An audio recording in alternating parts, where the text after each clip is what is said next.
Salut à tous. Petite annonce, double annonce même, avant de passer à cet épisode de Vue du Banc. La première, c'est qu'avec notre partenaire PMU.fr, vous pouvez avoir droit à 2 free bets à l'inscription, en plus de l'offre de bienvenue de free bet de 10€. Pour cela, n'oubliez pas d'inscrire le code VDB au moment de vous inscrire sur PMU.fr et vous serez ainsi crédité de 2 free bets de 10€ en plus de l'offre de bienvenue. Et aussi, évidemment, autre code promotionnel en ce moment qui fonctionne, c'est sur coparena.com, l'application où vous pouvez retrouver les articles de Christophe, Raphaël et moi-même pendant toute la durée de l'Euro. Votre premier mois d'abonnement est offert sur Coparena avec le code COPAVDBEURO, COPAVDBEURO. Analyse des matchs de l'équipe de France et de plein d'autres choses encore, en plus de formats audio exclusifs. Tout ça, c'est sur Coparena, l'application qui vous sert le football en profondeur. Mais tout de suite, c'est Vue du Banc. Vue du Banc, le podcast pour comprendre le jeu, vous est présenté par PMU.fr. Bonjour ou bonsoir à toutes et à tous et bienvenue dans le 8e épisode de la saison 8 de Vue du Banc. On revient aujourd'hui sur 3 matchs qui se sont déroulés dans la journée. La victoire de la Russie sur la Finlande, 1-0, la victoire du Pays de Galles, 2-0 contre la Turquie, et la large victoire 3-0 de l'Italie contre la Suisse, comme le même score que lors de leur premier match. Dans cette optique, je suis évidemment accompagné des 2 tauliers habituels. D'abord, salut Christophe Kuchli. Salut Raphaël. Avec un très beau t-shirt. Et de l'autre côté, Florent Tonti. Salut Flo. Salut Christophe. Salut Raphaël aussi. Pardon. Oui, bien sûr. C'est intéressant de dire salut au mec qui vient de te dire salut. Ouais. J'imagine la scène dans la vraie vie et je me dis quel irrespect. Ça m'arrive déjà. Ça caractérise bien le personnage perfide qu'est Florent Tonti. Et c'est avec lui qu'on va commencer cette émission. Alors c'est une journée qui nous promettait pas en théorie forcément de grandes émotions, Flo, parce qu'il y avait quand même sur 6 équipes concernées 4,5 qui avaient été moyennes, on va dire, la Finlande, la Russie, Turquie, Pays de Galles et Suisse. 4,5 parce que la Suisse avait fait une bonne première, le Pays de Galles une bonne deuxième, ils s'étaient affrontés. Finalement, avant de commencer vraiment match par match, est-ce que tu as passé une bonne journée d'Euro ? Eh ben pas si mal parce que le Finlande-Russie, alors certes on n'est pas parti dans des grandes envolées en termes de football, mais il y a eu des choses tentées, notamment côté russe, qu'il fallait relever et qui étaient plutôt intéressantes. On en parlera à la toute fin du coup, puisqu'on va remonter chronologiquement la journée. Et ensuite les 2 autres matchs, on a été à chaque fois dans la lignée de ce qu'on avait vu lors de la première journée, c'est-à-dire que ce soit l'Italie, la Suisse, le Pays de Galles ou la Turquie, ils ont montré les mêmes choses à peu près, en bien comme en mal d'ailleurs. Donc non, plutôt une bonne journée et puis des matchs plutôt sympathiques parce que finalement il y avait quand même pas mal d'enjeux. Les Russes devaient absolument faire un résultat, donc il fallait jouer et ils ont essayé de jouer. Galles-Turquie, c'était un peu à la vie à la mort pour le perdant, et puis Italie-Suisse, il y avait l'Italie sur le terrain, donc ça allait forcément être plutôt intéressant. Christophe de l'autre côté, dont je doute de l'image parce que là il est bloqué sur une magnifique tête de bonne humeur. Qu'est-ce que tu as pensé de ta journée, Christophe ? De ma journée, bon, elle aurait pu être mieux parce que mon chat a eu une cystite, donc du coup, il y a eu un petit détour. J'ai dû envoyer quelqu'un en mission vétérinaire. Mais sinon, la journée de football, en fait, je suis assez mitigé. C'est-à-dire que le Finlande-Russie, j'ai eu un peu de mal à m'intéresser pour 3 raisons. La première, je pense, une certaine premier mini coup de fatigue des matchs, parce que mine de rien, regarder toutes les rencontres avec à chaque fois un œil attentif, forcément ça pompe un peu d'énergie et puis au bout d'un moment ça devient redondant et à certaines fois c'est un peu plus difficile de s'intéresser. Deuxième raison, le niveau des équipes que j'ai pas trouvé incroyable sur ce match-là, et troisièmement le fait que en plus j'avais peu de joueurs qui me passionnaient en regardant la feuille de match en fait. C'est-à-dire à part Golovin, il y a personne où je me dis tiens, je suis un peu curieux de voir ce que ce joueur-là va faire, voir Djouba. Mais donc ce match-là m'a pas super bien lancé sur la journée. Le Turquie-Pays de Galles, j'ai surtout vu les erreurs défensives turques, donc il y avait un côté un peu gaguesque à voir cette équipe avoir beaucoup de mal à défendre. Donc c'était rigolo, mais c'était comme vidéo gag, quoi. Je veux dire, rien contre Bernard Montiel, mais tu regardes ça 15-20 minutes, 1h45 de vidéo gag, ça serait un peu compliqué. Et j'avoue que même s'il y avait des bonnes choses côté gallois et que de rien, ça se résume pas qu'à ça, au bout d'un moment, je voyais plus que les erreurs défensives turques. Et par contre, le troisième match, vraiment très intéressant. Alors la Suisse aussi défendait n'importe comment, donc du coup, il y avait quand même cette trame qui continuait. Mais l'Italie a vraiment bien joué au foot, bien combiné. On l'a vu finalement tester sur pas mal de hauteurs de jeu. C'est-à-dire qu'on l'a vu face au pressing, on l'a vu face à un bloc médian. Et on l'a revu un petit peu face à une défense basse. Donc là, j'ai vraiment eu, bon, de toute façon c'est pas une surprise, hein, mais une équipe qui jouait bien mieux au foot que les 5 autres engagés sur cette journée de mercredi. Et puis des beaux mouvements au-delà. Voilà, c'était pas compétitif sur le point de vue suspense, mais c'était du football comme j'aime le consommer. Donc là-dessus, c'est vrai que ça, je vais pas dire que ça sauvait la journée, mais ça me permet de terminer un petit peu sur une bonne note. Merci Christophe pour ce petit point sur ta journée, et bon rétablissement le plus rapidement possible à Oscar. On va donc commencer par Italie-Suisse, le dernier match de la journée comme on a pris l'habitude, avec un doublé de Locatelli et un but d'Immobilier en toute fin de match, victoire 3-0 Florent d'une Italie sur le même score que contre la Turquie lors du premier match, et qui a peut-être été encore plus convaincante, même bien plus convaincante offensivement, en tout cas plus tôt dans la rencontre que ce qu'ils avaient fait lors du match contre la Turquie, le premier match de l'Euro. Oui, ils ont débloqué les choses plus rapidement. Ça aurait même pu être encore plus rapide s'il n'y avait pas eu ce but refusé à Chiellini quelques minutes plus tôt. Et en fait, le truc, c'est que c'est difficile d'évoquer, de pas se répéter en fait par rapport au premier match, parce que l'Italie a été très bonne dans les mêmes situations que face à la Turquie.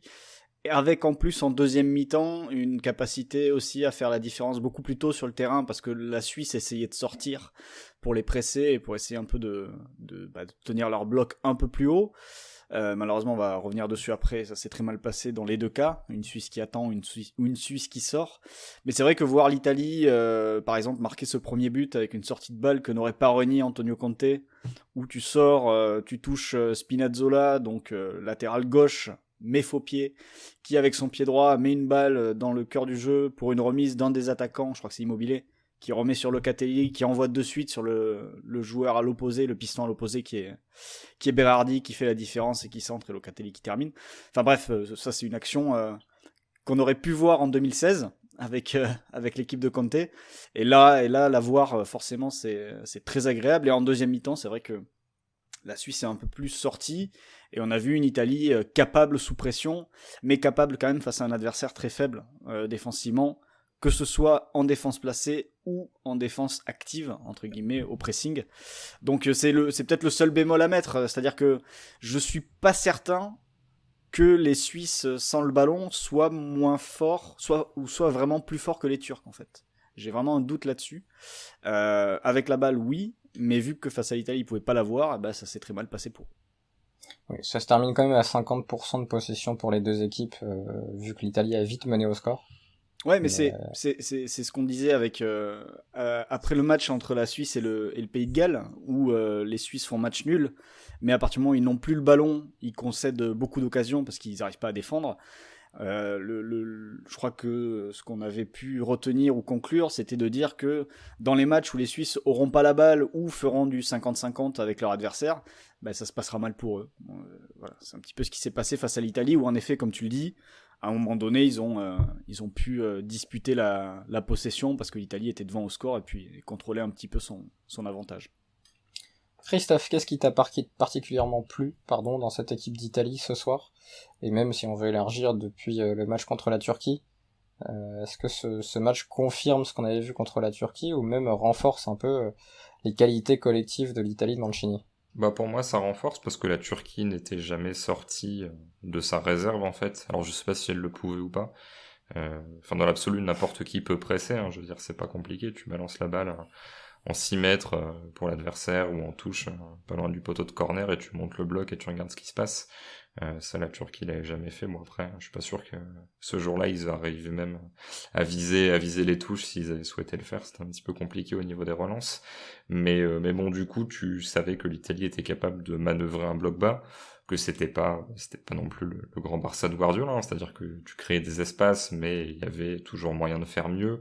C'était pas toujours sur des plans collectifs, parfois c'était simplement de la fixation, Berardi qui va jouer d'un contre un, Insigne qui va repiquer dans l'axe et du coup qui va tirer 2 joueurs, Spinazzola qui jouait 5 contre 1 face à son vis-à-vis dans le couloir, Mais c'était toujours pareil, c'est-à-dire tu marques 3 buts, mais ok, t'arrives à passer un peu le test du block back, n'as pas réussi à passer l'Espagne, qu'est-ce qui se passe si tu vas un peu chercher cette équipe-là?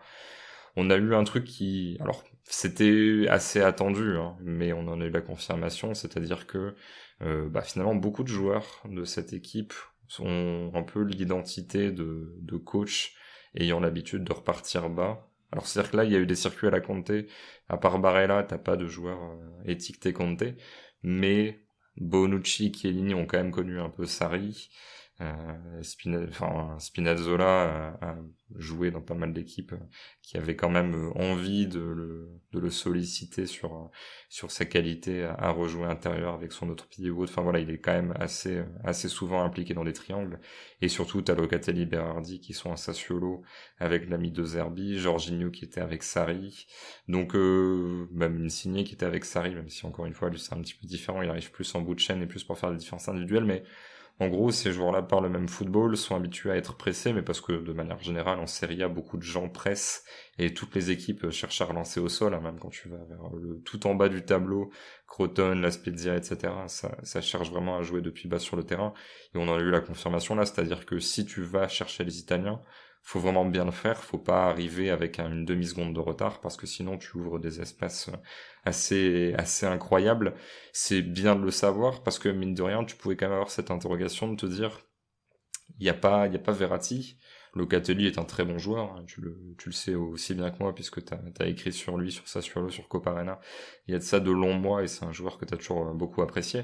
Mais bon, il a la mobilité, il est un peu moins à l'aise sous pression pour faire ce dribble de dégagement, etc. Qu'est-ce qui se passe quand on va presser l'Italie? Est-ce que tu vas systématiquement chercher Jorginho qui ensuite écarte? Est-ce que tu vas être capable de faire vivre le ballon via d'autres circuits? Au final, on s'est rendu compte que l'Italie, même en partant de Donnarumma, qui est pourtant vraiment pas le meilleur gardien du monde au pied, il y avait quand même une forme de sérénité, et il y avait la capacité de sortir sur pas mal de circuits différents. Donc c'est ça qui m'a le plus convaincu, parce que sinon c'est plus des confirmations, mais vu la faiblesse suisse, j'ai envie de dire d'avoir la confirmation que Berardi peut prendre genre Akanji et Rodriguez dans sa zone, peut les prendre en vivacité, les fixer. Voilà, c'est pas forcément quelque chose de super étonnant quand t'as vu le premier match des deux équipes. Pareil, que Jorginho soit bon pour faire ses passes de dégagement, qu'Insigne puisse percuter. C'est juste bon. Le premier match, c'était pas une anomalie pour les deux équipes, donc c'est-à-dire qu'a priori on peut se fixer sur tout ça pour la suite en attendant une adversité un petit peu plus supérieure pour les Italiens.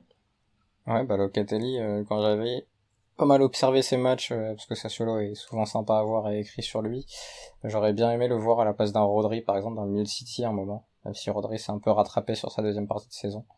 Mais je pense que lui, plus capable de dépasser sa fonction que Rodri, qui en plus est très peu mobile. La course de Locatelli sur son le premier but, je vois pas à quel moment Rodri peut la faire dans sa carrière, ne serait-ce que physiquement, ça me semble pas être dans ses possibilités. Se pose la question, vu les performances de l'Italie, Flo, du retour de Verratti, et de comment le réintégrer dans cette équipe, puisque en théorie, alors avant que Locatelli le remplace dans le 11, c'était là qu'il devait jouer, avec Jorginho et Barella, c'est sur le milieu sur lequel s'appuie Mancini depuis maintenant 2-3 ans. Est-ce que toi, si tu vois un Verratti qui revient, qui est à 100%, est-ce que t'es sûr de le remettre dans le 11? Quand tu vois les performances de Locatelli et le fonctionnement de ce milieu, ça peut faire douter un coach. Oui, ça peut faire douter un coach à partir du moment où, enfin jusqu'au moment où tes circuits de relance collectifs seront scoutés, décortiqués par l'adversaire qui trouvera une parade, et où dans ce cas, tu auras peut-être besoin de plus d'improvisation individuelle pour te sortir de la pression. Maintenant, est-ce que aujourd'hui il y a une équipe sur le plateau de l'Euro? Alors après, il y a aussi le fait qu'il faudra que Verratti soit à 100%, ou à 90, 95 de ses moyens, ce qui n'est pas non plus une certitude. Est-ce qu'un Verratti sur un quart de finale, je ne sais pas contre qui l'Italie pourrait tomber en quart de finale, je crois que ça peut être la Belgique ou un truc comme ça si tout le monde fait ses résultats. Est-ce que tu le fais rentrer vraiment sur un quart de finale d'Euro? C'est déjà un risque à prendre. Mais voilà, pour revenir à ce que je disais, tu le fais rentrer le jour où tu as besoin d'une individualité pour se sortir de la pression, parce qu'en face, tu as un adversaire susceptible de te presser et de te mettre en grosse difficulté, parce que c'est un adversaire qui maîtrise ça, qui maîtrise cet exercice du pressing. Or, aujourd'hui, quelles sont les équipes qu'on a vues sur le plateau qui pressent fort et qui sont efficaces pour aller chercher très haut dans le dernier tir adverse. J'ai pas l'impression qu'il y en ait beaucoup. Donc, l'Allemagne et l'Espagne peuvent le faire. L'Angleterre, mais plutôt sur du contre-pressing que vraiment en lançant des manœuvres de pressing très coordonnées, quoi. On s'installe et ensuite on va essayer de rester dans le camp adverse. Mais il faut déjà faire cette installation-là face à l'Italie. Ouais, c'est ça. Après, le deuxième volet, c'est que c'est ce que je me suis dit en voyant les Suisses essayer de sortir, mais bon, ils le faisaient tellement mal que c'était compliqué. Mais si t'as une équipe qui n'a pas peur, parce qu'elle a une défense rapide, très rapide, qui n'a pas peur de sortir parce que la vague et le décalage créé à 60 mètres de ses buts par l'Italie, elle saura le gérer. Je pense qu'il y a quelques défenses par contre qui sont capables de faire ça. La France par exemple, en effet. Là, ça pourrait être une autre problématique en effet qui se posera. Mais là, Verratti, c'est pas lui qui solutionnera le problème pour le coup. Oui, et puis pas sûr que la France aille presser très haut une équipe dans cette compétition. C'est Aussi. Rarement arrivé chez Deschamps et encore moins contre des grosses équipes. C'est plutôt contre plus faibles que la France va chercher à harceler haut. Donc puis c'est l'Italie, c'est pas contre le Pays de Galles. Ah, quoique le Pays de Galles peut presser, il l'avait fait un petit peu contre la France. Donc on verra s'ils se le permettent en début de match. On verra. Si l'Italie peut être un peu après, pressée. avec le résultat qu'ils ont fait face à la Turquie, ils ont 4 points. Je pense que eux, en tant que meilleur troisième à minima, ça devrait le faire. Surtout avec une Italie déjà qualifiée. Je serais pas surpris que ce soit un petit match nul. Mais peut-être qu'en effet, les deux vont en profiter pour expérimenter des choses, quoi. Après, je vois pas très surprenant. Par rapport à ce que tu dis, du coup, je vois pas le Pays de Galles envoyer une intensité maximale juste pour voir s'ils sont capables de presser une grosse équipe. Aussi, c'est vrai. Ça me semble pas être le plus judicieux à court terme. Surtout quand tu dois te taper un 8e de finale dans les quelques jours qui suivent. Et puis, pour rebondir une dernière fois là-dessus, si t'es le Pays de Galles et que tu vois l'Italie en bloc bas face à la Turquie, ou l'Italie qui fait face à un adversaire qui sort un petit peu, enfin face à un bloc bas contre la Turquie, ou qui sort un petit peu face à un adversaire qui sort, face à la Suisse, tu te dis, si je suis bloc bas mais que je défends mieux que la Turquie et que la Suisse, si je suis capable de le faire, peut-être que je réussirais mieux à contenir l'attaque de l'Italie aussi, que en sortant en effet, ou en risquant de laisser pas mal d'espace dans mon dos et de profondeur. Donc c'est vrai que l'un dans l'autre, je pense que les Gallois, le meilleur calcul, c'est pas forcément de chercher à sortir et aller les presser. Christophe, la Suisse de notre ami Elias Bailiff, l'Euro pourrait être plus court que prévu pour cette sélection, qui était considérée quand même dans le début, je crois, de saison. Tu les voyais quand même clairement au-dessus du Pays de Galles et de la Turquie, comme étant la deuxième meilleure équipe du groupe. Bon, alors évidemment, forcément, quand tu joues l'Italie, c'est logique de perdre finalement par rapport à ce qu'ils ont été capables de proposer. Mais le match nul contre un Pays de Galles qui derrière gagne son deuxième match te place déjà très mal. Je suis pas sûr que la Suisse se fasse pas attraper par la Turquie, même si pour l'instant ça n'a pas fonctionné pour les Turcs. Ça serait quand même assez terrible de se faire attraper par les Turcs qu'on a vus sur les deux matchs, parce que c'est quand même une équipe qui, a priori, n'aura plus grand chose à jouer avec cette différence de but là, même meilleur troisième avec 3 points, ça risque d'être assez compliqué. Et la Turquie est la seule équipe qui peut prétendre au titre de pire défense devant la Suisse. Vraiment, les deux, ça se joue à pas grand chose, c'est pour ça que... Je pensais que t'allais dire pire équipe, Christophe. Non, pire équipe quand même pas, hein. Je veux dire, la Suisse est capable de tenir le ballon, de faire 2-3 choses. Pour la Turquie, oui. Pour la Turquie, je pensais que t'allais dire pire équipe. Faudrait en voir d'autres sur le deuxième match pour juger. En tout cas, je pense que c'est le plus gros différentiel entre le niveau des joueurs et le résultat sur le terrain. Mais bon, on y reviendra tout à l'heure. Mais non, sur la Suisse, je pense quand même qu'ils vont battre la Turquie et qu'ils vont être à 4 points. Alors après, vu mes pronostics sur le cas de cette équipe-là, on va pas s'emballer non plus, même si, alors je m'étais un petit peu emballé suite à une discussion avec Elias qui m'avait vraiment vendu le truc. Donc bon, c'est pour lui remettre la faute, mais en même temps, dès le départ, j'avais dit que c'est lui qui m'avait pas mal hypé, donc là-dessus, il y a pas de surprise. Mais voilà, après le premier match, j'avais vraiment fait le constat que cette équipe, mais d'ailleurs, c'était ce qu'on disait sur le moment sur la conversation, c'est-à-dire que vous disiez pendant 50-55 minutes, oui, bon, c'est un peu moyenasse, voire médiocre. Moi, je dis, c'est quand même pas trop mal, il y a des intentions. Et en fait, j'étais ressorti de ce match-là en rage parce que je me suis dit, mais en fait, cette équipe est nullissime sans ballon et je comprends pas pourquoi elle s'est décidée à le laisser face au Pays de Galles. Bon, là, c'était pas un choix de le laisser, mais elle est toujours aussi nulle sans ballon, donc ça confirme que c'était pas une question de psychologie, on est devant au score, on se fait rattraper, comment est-ce qu'on gère la chose. C'est vraiment que cette équipe ne sait visiblement pas évoluer sans ballon, ce qui est un peu compliqué, parce qu'il y a quand même pas mal de joueurs qui sont d'un niveau très honorable et qui sont censés savoir défendre. Mais ouais, c'est vraiment difficile de se prononcer sur ce match-là. J'ai même pas eu le loisir de m'énerver sur Seferovic qui est sorti à la mi-temps. Alors je suis peut-être passé à côté, mais j'ai l'impression qu'il a pas touché un ballon. Enfin, j'ai aucun souvenir. Il y a lui et il y a Ginter pendant 1 heure avec l'Allemagne où j'ai aucun souvenir de lui. Ça fait partie des 2 joueurs où je sais pas, ils sont passés comme des fantômes. Seferovic a touché 13 ballons en 45 minutes. Ce qui est quand même pas si mal finalement. Et Djibril Sow, qui est entré à la 83e, a touché 12 ballons. Oui, ça, c'est le coup classique du milieu qui rentre et qui arrive à toucher des ballons. Mais bon, 13 ballons, je pense c'est moins quand même. Tu vois, Icardi, par exemple, a fait des mi-temps avec beaucoup moins cette saison. Mais déjà avec ballon, en fait, je trouvais ça moyen, en fait. C'est-à-dire que face au Pays de Galles, je trouvais certains circuits un peu rouillés, mais je me dis, bon, c'est peut-être...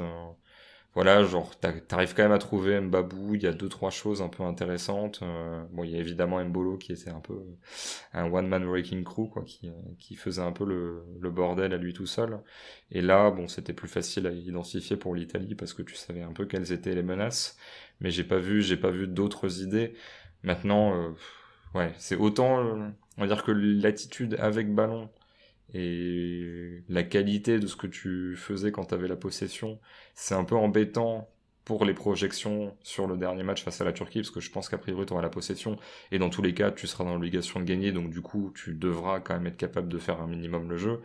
Maintenant, si tu te projettes sur une éventuelle qualification en 8e de finale, enfin voilà, j'aime pas trop donner dans l'hyperbole. Maintenant, quand à ce niveau-là sans ballon, tu maîtrises aucune des phases, que tu sortes, que tu attendes un peu, que tu sois replié. Dans tous les cas, il y a des problèmes. Enfin voilà, on va pas tout détailler. Je sais pas si Flo a pris beaucoup de notes, mais il y a notamment un recul frein assez exceptionnel sur Spinazzola, où Spinazzola fait 45 mètres. Enfin, j'exagère un peu, mais en tout cas, Spinazzola se retrouve à 5 mètres du but et il panique même, il sait pas trop quel dernier geste faire, donc il fait une espèce d'extérieur un peu bizarre. Parce que je pense qu'en fait, il s'attend à devoir faire un choix, parce que le mec va arrêter son recul frein, et donc du coup, tu vas faire un choix à l'entrée de la surface. Est-ce que je dribble? Est-ce que je passe?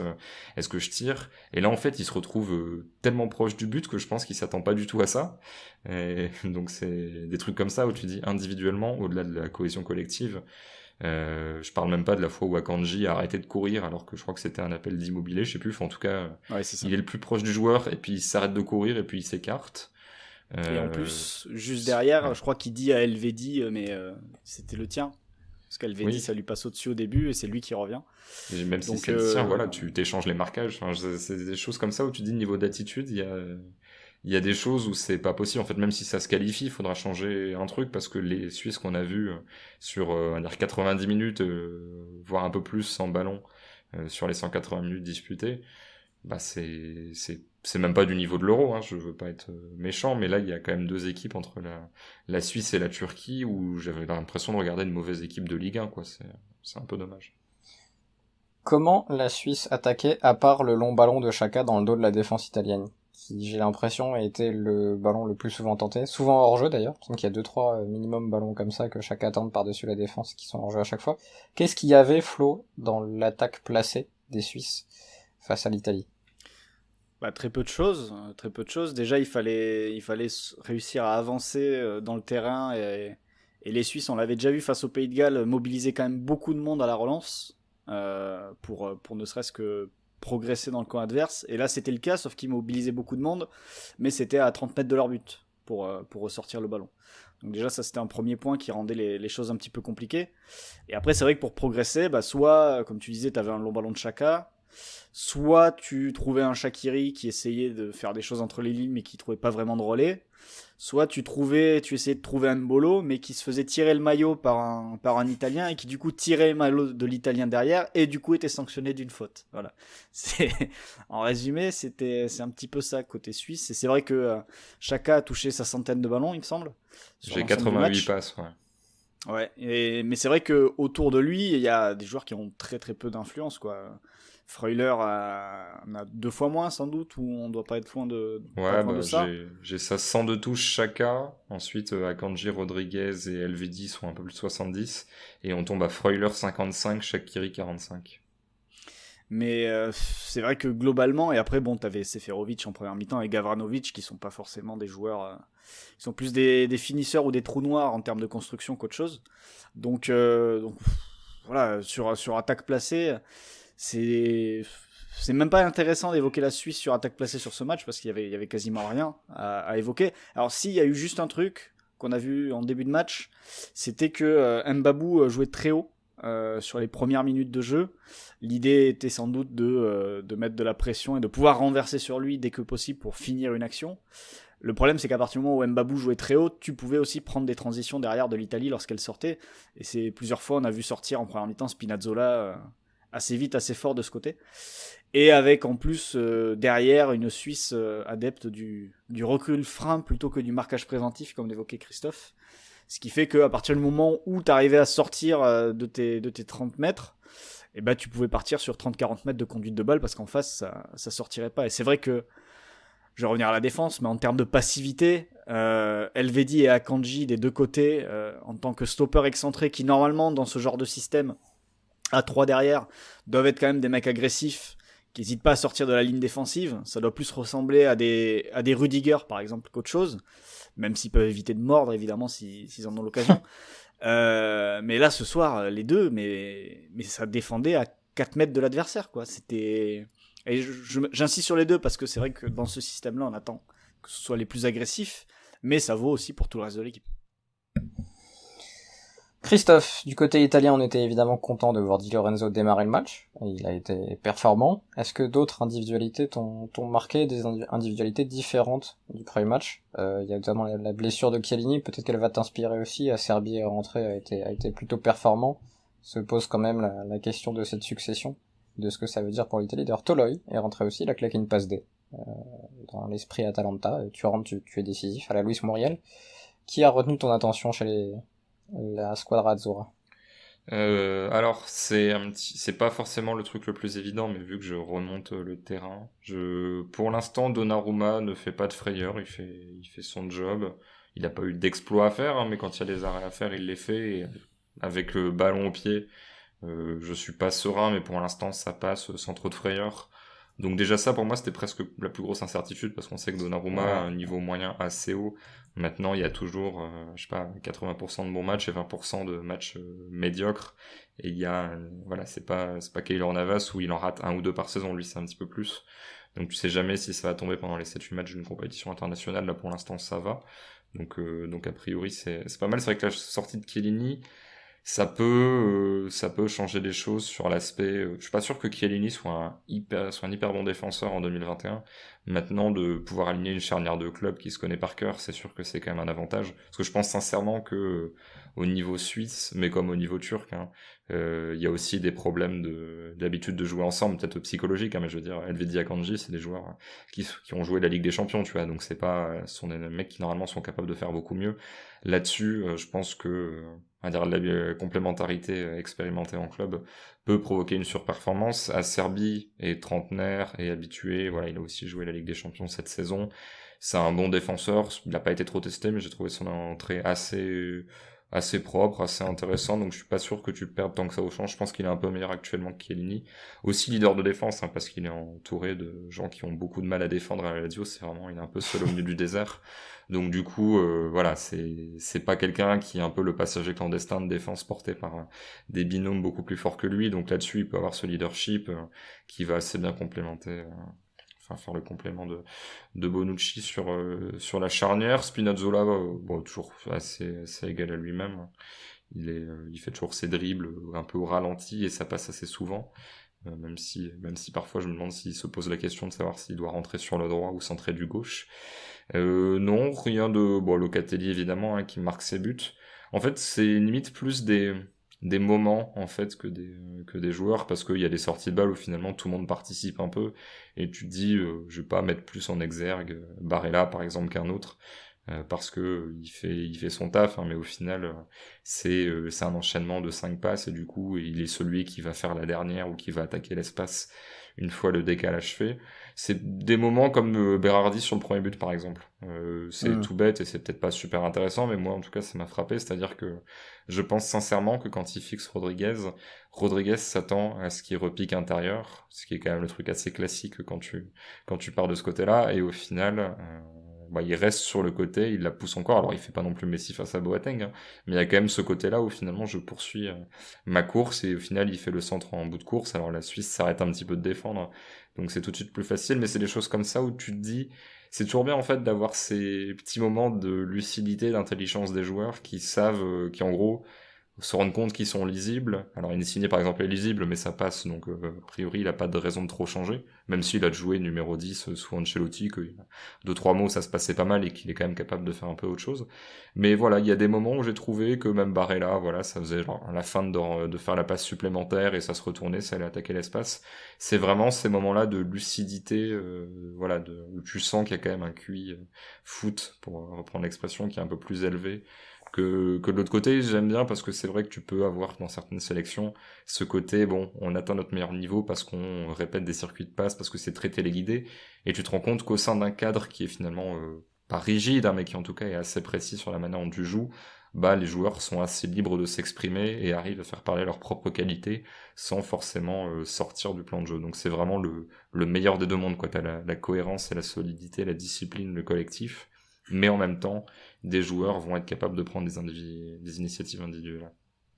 Berardi, c'est vrai que c'est le joueur faux pied qui arrive à déborder sur son mauvais pied, c'est toujours hyper intéressant déjà pour cette solution, et aussi parce que ça fait un peu plus hésiter le défenseur la prochaine fois. Et d'ailleurs, dans le match, en deuxième période, il a une occasion de rentrer intérieur et il frappe au-dessus. Et c'est sûr que quand à chaque fois on sait ce que tu vas faire, c'est beaucoup plus facile pour les défenseurs de défendre, ou alors il faut avoir un avantage monstre comme Robben, où les mecs le chassaient et savaient très bien où il allait, mais c'était déjà trop tard au moment où il avait déclenché son petit crochet vers l'axe du terrain. Donc c'est vrai que pour un joueur comme Berardi, d'être capable de faire ça. Ben Arfa le faisait bien à Nice à l'époque, et puis après il a un peu zappé parce que je pense qu'il a perdu aussi en explosivité.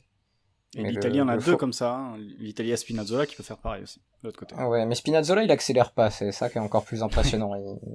T'as l'impression qu'il est sur le même rythme, et d'un coup le mec n'arrive plus à suivre, il comprend pas. C'est assez curieux. Ce que tu disais sur Donnarumma, Christophe, je pense que si une équipe arrive à bien le presser, t'es pas à l'abri qu'il coûte un but à un moment. Parce qu'en termes de, c'est pour ça que je le dis maintenant en fait, parce que je suis pas sûr qu'on le dira encore dans 3 semaines. En termes de vitesse gestuelle, il y a quand même des moments où c'est compliqué, hein. C'est un peu lourdeau si t'arrives à fermer les solutions courtes et qu'il est un peu cavalier dans ses initiatives. Là, je pense que contre une équipe qui presse haut et bien, pas juste haut, tu peux assez vite l'embêter ou le forcer à jouer long en tout cas. Quitte à ce qu'il soit un peu moins courageux dans ses idées. Florent, est-ce qu'on a fait le tour de cette rencontre Italie-Suisse 3-0 ?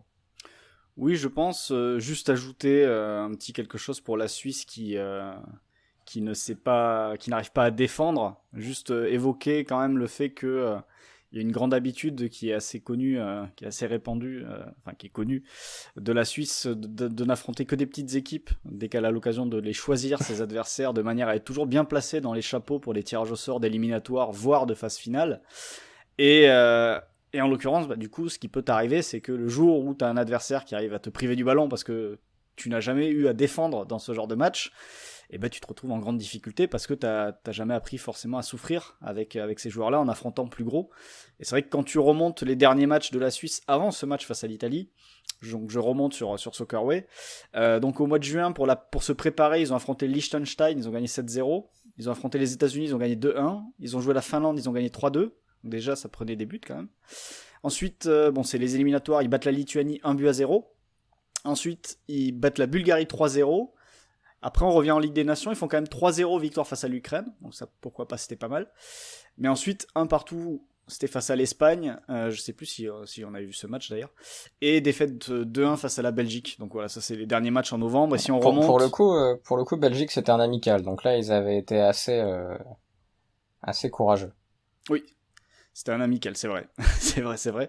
Et après, en remontant, 3-3 contre l'Allemagne, défaite contre l'Espagne, défaite contre la Croatie, match nul contre l'Allemagne, défaite contre l'Ukraine.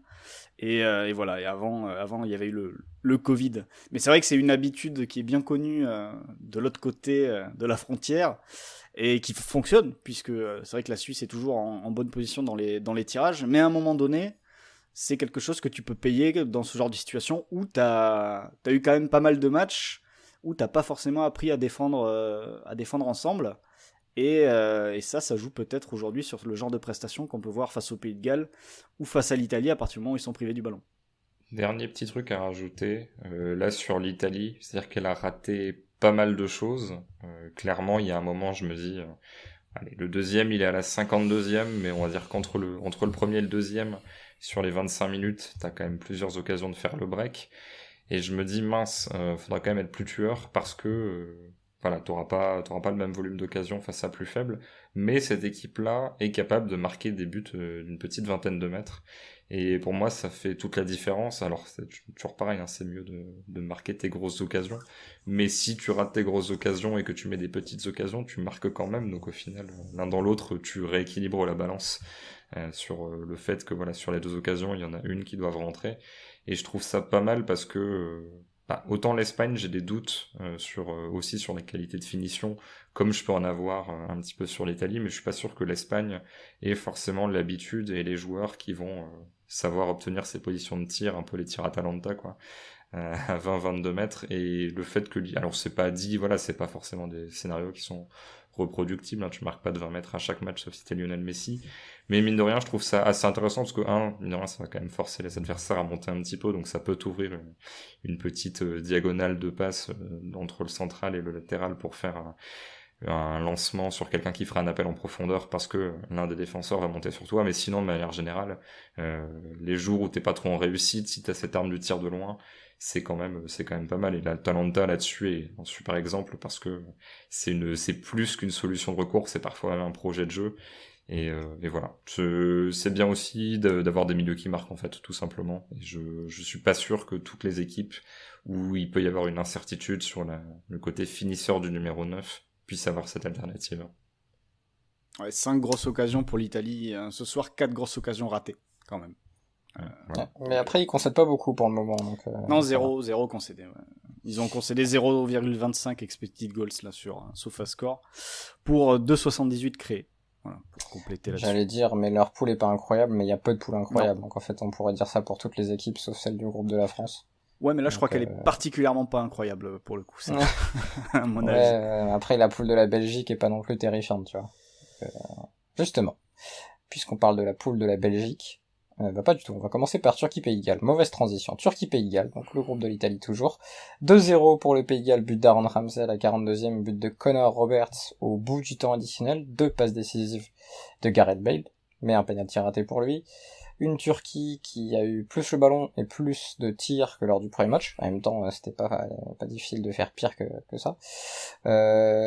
Florence, ça reste une équipe de Turquie que moi j'ai surtout vu en première période laisser le ballon au Pays de Galles, ne pas trop savoir quoi en faire à la récupération.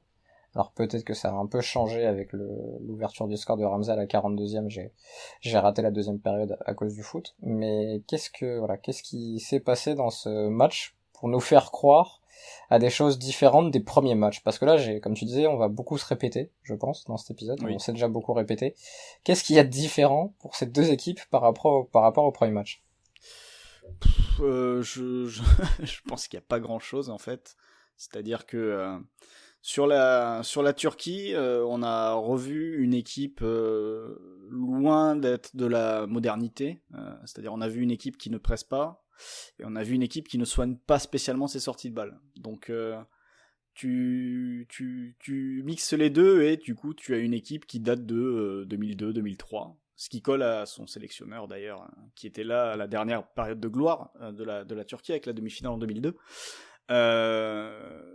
Et en face, le Pays de Galles a fait un meilleur match parce que ils ont eu un adversaire qui lui a moins contesté la possession, qui l'a pas privé de ballon, qui n'a pas essayé de le priver de ballon. Donc forcément, on a plus vu Joe Allen, on a plus vu Ramsey, alors que face à la Suisse, ils avaient passé 45-50 minutes où ils devaient un petit peu défendre et un petit peu attendre que la Suisse daigne leur rendre la balle. Donc voilà, il n'y a pas de... je pense qu'il n'y a vraiment pas de différence pour l'un comme pour l'autre. Après, les Gallois, par contre, ont bien appuyé sur les limites de la défense turque, que ce soit au niveau de enfin que ce soit au niveau, non, sur l'alignement particulièrement défaillant notamment, où Bale donne trois fois la même occasion, je crois, à Ramsey, 2 ou 3 fois, avec des passes en profondeur qui vont casser la ligne défensive, et ça passe à chaque fois. Ramsey en croque une deuxième et met la troisième finalement. Et mais c'est vrai que on va beaucoup se répéter sur ce match parce qu'on a vu une Turquie à nouveau cata en défense. Après, offensivement, à partir du moment où les Gallois sont moins forts que les Italiens, les Turcs ont eu des situations un petit peu, voire même très souvent à l'énergie, en cherchant des appuis de Yilmaz dans le dernier tiers, en utilisant un petit peu la créativité de Çalhanoğlu, puis de Yazice qui rentre à la mi-temps, pour essayer d'approcher la surface et d'obtenir des occasions. Mais globalement, pour moi, le Pays de Galles était bien un cran au-dessus, même si c'est vrai que ça peut basculer sur une reprise, un coup de pied arrêté ou quelque chose comme ça. Il y a un truc qui peut tourner en faveur de la Turquie sur ce match, mais collectivement, il n'y avait pas photo pour moi entre les deux équipes. Christophe, la Turquie a concédé 14 tirs dans sa surface. Bravo à elle. Ça me semble gigantesque comme tir. De l'autre côté, le Pays de Galles a concédé 11 tirs de sa surface, avec 37% de possession non seulement sur l'ensemble du match, donc c'est un peu plus cohérent. Mais alors, quels sont les problèmes pour la Turquie dès qu'ils n'ont pas le ballon, tout simplement, parce que là, ça fait quand même sur 2 matchs énormément de situations ou d'occasions concédées. Là, l'Italie avait fini, je crois, à 26 tirs, quelque chose comme ça. On s'était arrêté à 24 ou 26. J'irai vérifier pendant que tu vas développer ton argument. Mais pourquoi finalement, Flo parlait d'époques qui étaient un peu encore dans le passé. Est-ce que c'est aussi lié à ça, la faiblesse de la Turquie dès qu'ils ont plus le ballon? Le problème, c'est que y a tellement de choses qui ne vont pas que si je te détaille tout, on est là pour 20 minutes. Ou alors, t'es pas obligé de détailler, tu peux juste citer. Ou alors, mais si je cite, on est là pour 5 secondes en fait. C'est difficile de trouver le juste milieu. Simplement, ce que disait Flo sur les occasions de Bale, d'ailleurs, je comprends pas comment tu peux prendre 3 fois la même occasion, mais peu importe. Il y a 2 volets. C'est-à-dire qu'il y a un, tu ne cadres pas du tout le passeur. Tu sais quand même que Gareth Bale, alors qu'il court beaucoup moins vite qu'à l'époque, on l'a vu à un moment ne pas réussir à prendre un défenseur de vitesse, je sais plus lequel c'était. C'était Soyuncu, alors qui est pas le plus lent, mais qui est pas non plus ou pas mécano. Ils allaient à la même vitesse et tu dis, ça fait un peu mal au cœur, mais ça reste quand même un super passeur. Au niveau du pied, là-dessus, il a pas trop perdu en faisant quelques putts entre 2 entraînements de foot. Et il y a personne pour aller l'embêter là-dessus, alors que bon, il y a des joueurs corrects, mais tu vas pas aller faire une prise à 2 sur Morel par exemple. Donc du coup, tu peux peut-être essayer de laisser Morel libre ou même Joe Allen libre et un peu embêter Bale pour l'empêcher d'être lanceur. Donc ça c'est le premier truc, et deuxièmement l'alignement, je veux dire. Et ça c'est un coup c'est Meras qui traîne, mais je pense de 2 mètres. D'ailleurs je crois que Ramsey est persuadé d'être hors jeu, alors qu'en fait il l'est pas sur son raté. Meras, le latéral gauche du Havre, qui avait déjà eu un soir assez difficile sur le premier match, et qui là pareil, tu comprends pourquoi il y a un mec qui joue à Lille, un mec qui joue à Leicester et que lui joue au Havre, quoi. C'était quand même pas le meilleur match de sa carrière, je pense. Mais sur le but, c'est Soyuncu qui traîne, elle a pareil d'1,5 mètre. À chaque fois, moi je me suis dit, les 4 n'ont jamais joué ensemble de leur vie, même à l'entraînement, quoi, parce que ils ont pas, je sais pas, ils se regardent pas, ils se parlent pas. Et là, on va pas détailler tactiquement, techniquement ce qui se passe, simplement qu'il y a 3 mecs qui montent et un qui traîne, quoi. Donc là, à partir de là, c'est quand même un peu compliqué. Si c'est pour faire ça, ne montez pas, quoi. Restez défendre, parce que c'est un peu difficile, même si les appels de Ramsey sont quand même assez tranchants. Faut le dire, la relation avec Bale est bien travaillée. Je pense qu'ils n'ont pas énormément travaillé de circuit, nos amis gallois, mais celui-là était vraiment répété. Tu penses quoi de l'attitude de Meras sur l'action où il couvre Ramsey de 3 mètres et il agresse l'arbitre de touche pour avoir le hors-jeu? Je comprends pas, parce qu'en plus, t'es dans une ère de la vidéo, donc au-delà du fait que ça ne changera rien, je veux dire, le truc peut facilement démentir. J'ai pas bien compris. Parce que du coup, en plus, ça ne fait que permettre, le temps qu'il passe à engueuler l'arbitre, c'est du temps un peu mort. Donc du coup, pas sur Ramsey, ouais. Du coup, ça permet de remettre des ralentis, donc tu peux bien voir qu'il traîne, quoi. C'est pas à son avantage, alors que si ça reprend vite, peut-être qu'on n'a pas l'occasion de le revoir. Donc ça, c'est quand même le premier truc, c'est-à-dire, va essayer d'embêter Bale, et deuxièmement, apprends à t'aligner, quoi. C'est quand même un truc un peu, normalement, c'est de l'acquis à ce niveau-là, au foot international, quoi. Tu te trompes une fois, pas 2.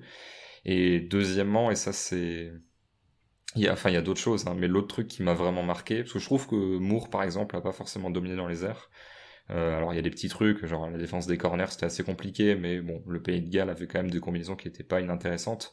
C'est ce qu'ils se sont fait à chaque fois prendre par Daniel James, vrai côté Vinicius comme le signalait Florent quand on regardait le match, c'est-à-dire qu'il passait à chaque fois, par contre une fois qu'il était passé, il paniquait quoi, ce genre oula. Je pense sincèrement, ça rejoint ce que disait Mbappé dans son interview à France Foot, où il apprenait à ne pas aller toujours à 100%, parce que s'il allait trop vite, bah, ses partenaires suivaient pas forcément, et deuxièmement il y avait la question de la technique en mouvement, de la lucidité. Je pense que James va trop vite pour son cerveau et qu'il devrait apprendre à ralentir un petit peu, parce qu'il est pas encore coordonné à pleine vitesse. Ça, c'est ce qu'on appelle la Lucas Moura. C'est ça, mais tout ça pour dire que James est quand même passé très très souvent. Alors je veux bien qu'il aille vite et qu'il soit un peu explosif. Maintenant, c'est pas non plus un mec qui casse tout à Manchester. Il est plutôt remplaçant, super sub, et voilà. Sur la deuxième partie de saison, j'ai l'impression qu'il a plus trop joué.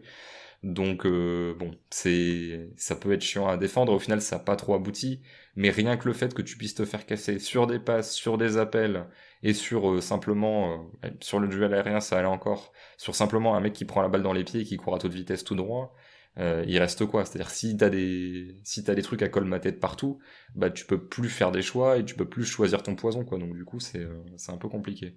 Donc voilà, je t'ai fait court tout en faisant long. Donc c'est assez fidèle à ce que je fais d'habitude, et c'est assez fidèle au grand n'importe quoi qu'était ce fouillis turc. T'es en train de dire que le jour où Scord fait des fiches points forts, points faibles pour les équipes de l'Euro, on risque d'avoir les fameux moments où il y a que des points faibles d'un côté et 0 point fort de l'autre. Bah en tout cas avec sur l'aspect défensif, oui je pense. Parce que finalement les Turcs se sont quand même créés 2-3 trucs offensivement, hein. Si Yilmaz est en réussite, comme disait Florent, ça peut quand même tourner dans l'autre sens. Mais une fragilité pareille, ça fait que même si tu reviens à un partout, même si tu mènes 2-1, en fait t'es jamais 100% sûr de tenir un score quoi. Parlons un peu du Pays de Galles, Flo. J'ai plutôt bien aimé ce qu'ils ont fait, notamment en première période. Alors, on pourra reparler des appels de Ramsey, évidemment, mais dans la sortie de balle, dans les combinaisons, dans les passes verticales, il y avait quelques idées intéressantes. On a revu certaines séquences qui m'ont un peu rappelé ce que le Pays de Galles pouvait faire en 2016, où pareil, avec ballon, parfois, il y avait des choses sympas. Qu'est-ce qui t'a plu dans ce que le Pays de Galles a proposé? Moi, c'est plus la première période, hein, que j'ai aimé chez eux. Même si, finalement, c'est un deuxième qui font la différence définitivement. Mais disons que jusqu'au but de Ramsey, finalement, la domination est quand même quasiment à sens unique en termes de grosses occasions. Alors il y a quand même des têtes turques où je crois qu'il y a le même joueur côté gallois qui repousse sur un coup au premier poteau, un coup au deuxième, sur des coups de pied arrêtés. Même si elle sort, hein, je crois, en tout cas l'une des deux sort. Oui, elle sort, ouais. Il y a les Gallois mais en dehors de ça, dans le jeu, ouais, défensif. Oui, coup de pied arrêté défensif, bien sûr. Mais d'ailleurs, juste parenthèse, je vais pas non plus cannibaliser la discussion, mais pour moi ces actions-là, c'est typiquement genre ah ouais, c'est sauvé par le mec sur la ligne, il a bien fait de mettre quelqu'un au poteau. Je pense que si au lieu de mettre quelqu'un au poteau, tu mets quelqu'un dans la surface, tu perds peut-être pas le premier duel en fait, et donc du coup la question se pose pas de savoir si tu dois la sauver ou pas. Oui, c'est une bonne remarque, Christophe. On pourra en reparler, on verra si ça se reproduit lors des matchs suivants. Mais dans le jeu gallois, Flo, qu'est-ce qui t'a plu? Est-ce que c'est Gareth Bale qui, ça y est, s'active, se réveille? Est-ce que c'est Ramsey qui repropose ce qu'il a toujours été capable de bien faire dans sa carrière? Joe Allen était encore là, au milieu de terrain. Oui. Il a été moins en vue. Voilà, bah dis-moi, je te laisse. Ou Daniel James, évidemment, le Vinicius gallois. Non, mais c'était un ensemble cohérent, des joueurs qui parlent le même foot. Et en fait un Pays de Galles qui n'a pas du tout la même organisation qu'il y a 5 ans, mais qui essaie de jouer au ballon, essaie de trouver Bale pour organiser le jeu, et en effet a des relais intéressants, c'est-à-dire que Bale n'est pas le seul joueur capable de tenir le ballon et dans cette équipe quoi. Il peut s'appuyer sur Allen, il peut s'appuyer sur Ramsey, le deuxième milieu dont j'ai perdu le nom fait son match, le latéral droit qui marque à la fin, Morel, d'accord. Le latéral droit qui marque à la fin fait un très bon match aussi. Et ils étaient dans un 4-4-2 finalement. Tu vois, tu pars dans l'idée d'un 4-4-2 avec des joueurs britanniques dans une équipe britannique. Tu n'imagines pas du tout le profil du double pivot avec Allen et donc Morel, qui sont pas des gabarits gigantesques ou des joueurs à très gros volume de jeu. En tout cas, c'est pas ce que j'ai vu sur ce match-là. C'est pas McTominay et mais je ne sais d'ailleurs pas. J'ai oublié qui était. C'était. J'arriverai pas à le retrouver. Il y avait trop de milieux que je confondais. Peut-être McGinn qui était au milieu avec lui. Ouais, c'était McGinn. Ouais, c'est possible. Ouais, McGinn, ouais, t'as raison. Mais Allen, pour appuyer ton propos, Flo, c'était un des symboles de la période Rodgers à Swansea et à Liverpool, où lui, son message, c'était de dire je veux montrer à la Première Ligue et au Royaume-Uni qu'on peut avoir des joueurs britanniques et jouer le football que les Catalans, que les Espagnols nous ont montré. C'était un espèce de gros délire chez Rodgers, qui se sent d'ailleurs encore à Leicester, même si les joueurs sont beaucoup plus internationaux. Mais quand il arrive à Liverpool, c'est un peu ça son message dans la lignée de Swansea. Ouais, mais Raphaël, t'aimais bien Jonjo Shelvey ou pas? Jonjo Shelvey, écoute, je pense que c'est un des joueurs qui a le plus gros, et chaque fois j'hésite entre variance et écart type, donc je laisserai les scientifiques qui nous écoutent donner la réponse, mais le plus gros écart, le plus gros écart entre le fameux plafond et le plancher de Christophe Kuchli. C'est-à-dire que le plafond de Jonjo Shelvey, il peut dominer une équipe de première ligue n'importe laquelle, et le plancher, en fait, il prend un rouge à la 15e minute, donc tu sais jamais quelle version tu auras. Après, pour le coup, il a un vrai pied. Je pense que si on parle de mec talentueux, lui est vraiment talentueux. Et sinon, bon, j'ai fait une petite parenthèse sur Shelvey parce que je sais pas pourquoi j'associe toujours Joe Allen et Jonjo Shelvey, mais il faut dire quand même que Gareth Bale, si j'en crois les statistiques d'Opta, si je dis pas de bêtises, a battu le record de grosses occasions créées sur un match d'Euro depuis 1980, depuis que les stats sont prises, et sur ce match avec 5, il bat son total des 2 dernières saisons en championnat. Si tu cumules tout, il arrivait à 4. Donc je sais pas à quel point Flo c'est reproductible ou pas en fait. Est-ce que tu penses qu'il y a besoin d'un James qui court partout et de milieux qui savent vraiment faire vivre le jeu pour faire un peu des fausses pistes pour que Bale puisse exister, ou tu penses que si eux sont bien pris, Bale peut quand même un peu s'en sortir, parce que j'ai l'impression qu'il n'y a pas non plus énormément de variables dans le plan de jeu, même si t'as toujours les longs ballons sur Moore qui peuvent faire l'affaire. Oui, c'est sûr. Et c'est vrai que du coup, les 5 occasions, il y a les 3 données à Ramsey, il y a celle du deuxième but, et j'imagine que c'est le penalty obtenu, la Ouais, je 5e, pense, ouais. sur les 6. Et non, c'est vrai que vu sa situation et le fait que ce soit plus du tout un dévoreur d'espace et un joueur, d'ailleurs on l'a vu, t'en parlais tout à l'heure face à Soyuncu, le fait en revanche d'avoir beaucoup de joueurs capables de faire des courses autour de lui, soit près de lui pour combiner et se mettre en bonne position, soit loin comme pour Daniel James et attaquer la profondeur, et ça lui permet un petit peu de jouer sur ses qualités, et c'est ses qualités actuelles en tout cas, et d'être beaucoup plus un meneur qu'autre chose, voire un meneur peut-être un peu plus reculé d'ailleurs qu'auparavant. Donc non, c'est intéressant. On pourrait même regretter qu'il manque peut-être un autre joueur capable de mettre beaucoup de vitesse, un deuxième James peut-être un peu mieux sur les sur les derniers choix, mais c'est vrai que globalement là on revient 5 ans en arrière, il y avait quand même un collectif très cohérent autour de Gareth Bale, mais un Gareth Bale différent d'aujourd'hui, et là ils ont réussi quand même, enfin en tout cas ils semblent avoir réussi ou être sur le bon chemin, sur le fait d'avoir une animation cohérente aussi autour d'un Bale qui est par contre beaucoup moins fort. C'est-à-dire que là, tu vois, tu le dis, il bat un record, il a une super note je crois sur les stats, il a un 9,9 sur 10 sur WhoScored à partir des stats Opta, sa note finale, mais quand tu regardes le match, dans mon esprit, il fait même pas un bon match de Gareth Bale. Le Gareth Bale il fait un match de Rick Helmeg en fait. Ouais, j'irai peut-être pas jusque là, mais dans l'idée oui, c'est ça. C'est-à-dire que il est pas du tout dans son registre habituel, c'est pour ça qu'à la sortie, je me disais putain Bale OK, il sort ses passes, il sort les passes qu'il faut pour Ramsey, elles sont difficiles et tout, mais j'ai déjà vu beaucoup plus impressionnant que ça. Et en fait après tu fais le recul, il y a combien de temps? Ouais, voilà, c'est ça. Après tu fais le recul, tu fais le bilan du match et tu te dis ouais, non, d'accord. Il était quasiment partout sur toutes les grosses occasions galloises. Il était même sur toutes les grosses occasions galloises. Donc tu fais, bon, ok, super match de sa part. Mais c'est vrai que t'es loin de ce qu'il a pu faire auparavant. Et du coup, faut se dire, faut effacer le Gareth Bale du passé et se dire, bon, c'est un joueur différent. C'est un joueur plus lent. C'est un joueur qui a un pied gauche, un très bon pied gauche, qui peut faire des exploits sur des petits espaces encore, ce qu'il fait sur son deuxième but, là, avec la conduite de balle le long de la ligne avant de donner en retrait. Merci la défense, parce que le corner à 2 le plus mal défendu du monde. Tout le monde anticipe la passe, donc il court tout droit. Mais c'est ça, et la question, par exemple, tu vois, le 3e match, même si ça se trouve, il va pas le jouer, ça va dépendre de l'ambition du coach et du risque à prendre avec 4 points pris, etc., face à l'Italie. Mais, ou alors je pense qu'il va jouer 1 heure. Mais ce sera intéressant de le voir face à l'Italie, face à un tel adversaire. Dans quel registre on l'aura? Voilà. Sachant que si j'en crois ce que je lis sur Twitter, il vaudrait peut-être mieux finir 2e de cette poule que 1er. Si tu comptes aller loin. Alors après, pour le Pays de Galles, c'est une autre histoire. Faut déjà arriver en 8e et advienne que pourra. Par exemple, l'Italie, je crois, s'ils finissent 1er, ils peuvent finir sur Belgique et derrière France. Belgique en quart et France en demi. Après, peut-être que tu pousses pas la réflexion jusque-là. Tu dis on passe les tours et on verra bien ce qu'on vaut contre les meilleurs. Je pense que c'est plus ça et que c'est pas en mode playoff NBA qui est-ce qu'on veut rencontrer au premier tour des playoffs. Ce qui d'ailleurs a pénalisé quelques équipes cette saison. De toute façon, si j'en crois. Mais je suis même pas sûr que... Enfin, l'Italie, même si elle voulait perdre, je suis pas sûr qu'elle réussirait, en fait. Ouais, c'est ça. Enfin, il y a un moment, tu vas pas te mettre tes buts dans ton propre camp, quoi.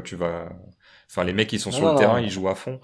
Faudrait vraiment jouer en marchant. Tu vois, au pire, tu fais un nul comme le France-Danemark de l'enfer de 2018. Mais enfin, pour perdre, faut prendre un coup de pied arrêté et ensuite refuser un peu d'attaquer, quoi. Je pense que c'est plus dur de contrôler ce que tu veux faire au foot qu'au basket, par exemple. Parce qu'au basket, quand tu veux perdre, tu perds. Oui, puis tu fais rentrer 5 tocards. Si t'es meilleur que voilà, si t'es meilleur que l'adversaire, tu peux faire ce que tu veux. Tu veux perdre, tu perds, tu veux gagner, tu gagnes. Au foot, je pense que comme c'est beaucoup moins un jeu à points, forcément, tu as moins de contrôle sur les événements. Donc, la Turquie, deuxième mi-temps, Flo, est-ce qu'il y a quelques espoirs pour la Turquie, je te vois faire non de la tête, de sauver soit l'honneur, soit la qualif contre la Suisse, pourquoi pas en rattrapant la différence de but, je sais pas, en gagnant 2-3-0 et en espérant que les autres troisièmes soient aussi moyens par rapport à ce qu'ils ont montré en deuxième, avec notamment 6 tirs pour Bourak sur l'ensemble du match. Bon, l'espoir c'est d'affronter la Suisse, la défense suisse. Maintenant, ça va être un vrai combat de défense nulle. Donc les attaquants, que ce soit Bourak d'un côté, ou Mbolo, ou Gavranovic de l'autre, devraient avoir quand même des opportunités pour scorer. Ça peut être un match très rigolo, pour le coup, si les deux défenses se rectifient pas, ne se corrigent pas en l'espace de quelques jours. Là, je pense que c'est dimanche, du coup, dans 3-4 jours, le match, il me semble. Donc voilà, non, ça peut être un match très drôle. Après, vu les deux scores, donc les deux sont à moins de 2 aujourd'hui de différence, ou moins de 3. La Turquie est à moins 5 même. Oui, Turquie à moins 5 et donc la Suisse à moins 3. Ça paraît quand même très compromis de finir avec 3. La Suisse avec 4 points peut-être, si elle gagne. Oui, la Suisse peut passer, ouais. La Turquie avec 3 points et moins 5 de différence de but, en imaginant qu'elle gagne, donc elle remonte un petit peu cette différence de but négative. Ça me paraît plus compliqué quand même. Bah oui, ne serait-ce que tu vois, t'imagines, la Finlande perd que 1 ou 2-0 son prochain match, la Finlande aurait quand même 3 points et serait devant la différence de but. Donc bon, même la Slovénie, même topo, quoi. Le truc qui risque d'arriver, c'est le match nul qui élimine les deux équipes nettes au bout d'un tournoi qu'elles auront jamais vraiment su démarrer, tu vois. C'est un match nul 3-3, ouais. Avec des défenses avec un but pendant que l'Italie un but turc à la 94e qui leur sert absolument à rien mais qui gicle la Suisse. Pendant que l'Italie et le Pays de Galles mettront leur deuxième 11 et feront un match nul pour finir premier, deuxième tranquille et être bien frais pour les huitièmes. C'est possible. C'est le truc qui peut arriver pour ces mais quand même, tu vas te faire sortir, donc a priori, avec un Çalhanoğlu qui est l'un des plus gros créateurs d'occasions en Europe cette saison, avec une défense où même s'il jouait pas ce match-là, il rentre à la mi-temps, mais t'as donc Soyuncu, Demiral est remplaçant et rentre en seconde période, mais t'as lui et Soyuncu qui sont quand même des joueurs de grands clubs européens, Selic qui a été champion de France en faisant une saison tout à fait correcte, Okai, je sais même plus où il est, Yokusu, mais il était au Celta Vigo la saison dernière. C'est pas West Brom, il est pas en Angleterre maintenant. Effectivement. Ouais. Mais il était titulaire pendant 2 saisons du côté du Celta. T'as Cengiz Ünder, qui d'ailleurs, j'ai trouvé, était l'un des rares à offrir un peu quelque chose de différent, qui était à Leicester, ou Burak Yilmaz, voilà, on en t'as Yazice sur le banc. Yazice sur le banc, t'as quand même des options. Alors t'as Kabak aussi sur le banc, pensez à lui, qui voit des défenses être catastrophiques et qui n'a pas encore eu sa chance. Je sais pas ce que ça dit de la vision que son sélectionneur a de lui, mais sincèrement, Enfin, il y a vraiment un problème de coaching parce que quand t'as autant de joueurs, tu peux pas être bien moins cohérent que ce qu'ont fait donc la Slovaquie, donc la Slovénie, Après, ou nos amis finlandais qui ont quand même le mérite de à peu près tous tirer dans le même sens. après sur le plan, sur le plan technique, par contre, je trouve ça quand même moyen pour un pays qui a une énorme culture foot et qui a 83 millions d'habitants. Enfin, que ça, ce soit alors les 15-16 meilleurs joueurs sur le plan technique, ça me chagrine un peu. C'est quand même, tu vois, c'est autant il y a le truc de la population énorme qui peut être faussée quand c'est un pays où ça joue pas beaucoup au foot ou pas très bien, par exemple la Chine.